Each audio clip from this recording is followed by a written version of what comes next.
Hi!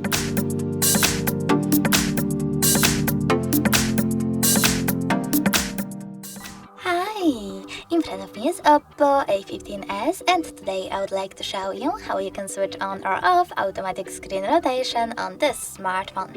First of all, access tab menu. Now you need to look for auto rotate icon and tap on it. As you can see, now it's green. That means that auto rotation is on, but you can always turn it off by tapping on the same icon. If you wish to, you can also go into device settings, choose display and brightness, and tap on the switcher next to auto rotate feature. If the switcher is green, that means that auto rotation is on. If you wish to turn it off, tap on the same switcher. Thanks so much for watching. If you enjoyed this video, leave a like, comment, and definitely subscribe. Bye!